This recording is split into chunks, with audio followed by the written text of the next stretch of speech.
என்ன ஒரு ஆவேசமான நடனம். அதுவும் இது நாடாளுமன்றத்துல நடைபெற்றிருக்கிறது. நாடாளுமன்றத்துல ஒரு மசோதாவுக்கு எதிர்ப்பு தெரிவிப்பார்கள். ஆனா இந்த மாதிரி ஒரு எதிர்ப்பு தெரிவித்து உலக அளவுல கவனம் பெற்றிருக்கிறார் பழங்குடியின பெண் எம்பி. இது நியூசிலாந்துல நடைபெற்றிருக்கிறது.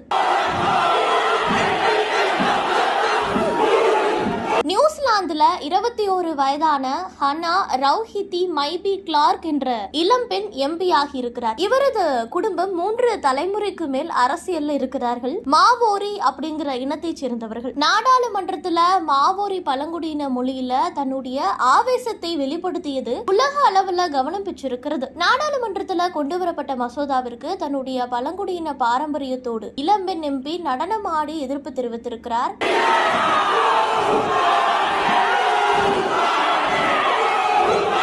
அதாவது 1840 பிரிட்டன் அரசு பிரதிநிதிகளுக்கும் நியூசிலாந்தினுடைய வடக்கு தீவில் இருக்கும் பூர்வ குடிகளாக அறியப்படும் இந்த மாவோரி தலைவர்களுக்கும் இடையே ஒரு ஒப்பந்தம் மேற்கொள்ளப்பட்டிருக்கிறது. இதுல மாவோரி பூர்வ குடிகளுக்கு சில சலுகைகளும் உரிமைகளையும் வழங்க வழிவகை செய்யப்பட்டிருக்கு. இது தொடர்பான ஒப்பந்தத்துல தற்போது மாற்றம் செய்ய நியூசிலாந்து நாடாளுமன்றத்துல அண்மையில ஒரு மசோதா கொண்டு வரப்பட்டிருக்கிறது. இந்த மசோதாவுக்கு தான் தற்போது மாவோரி கட்சி எம்பிக்கள் எதிர்ப்பு தெரிவித்திருக்கிறார்கள். அதுவும் நடனமாடி பயங்கர ஒரு ஆவேசத்தோட அந்த எதிர்ப்புகளை பதிவிட்டு இருக்கிறார்கள். முதல்ல இளம்பெண் எம்பி ஹானா பழங்குடி பாடலோடு மசோதா நகலை கிழித்தெறிந்து அவையின் நடுவே வந்து போராட்ட முழக்கம் எழுப்ப அவரோடு பிற எம்பிக்களுமே இணைந்து கொண்டார்கள்.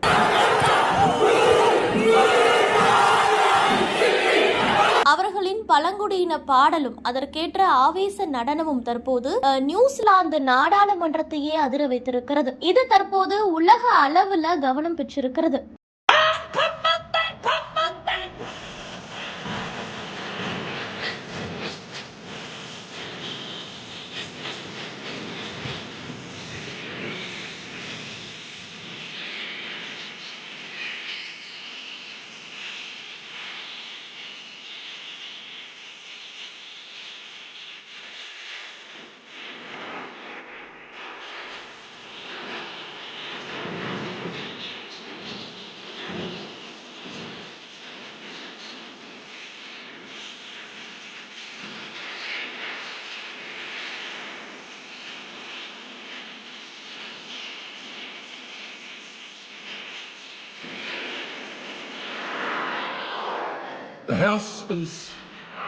The House is suspended until the ringing bells.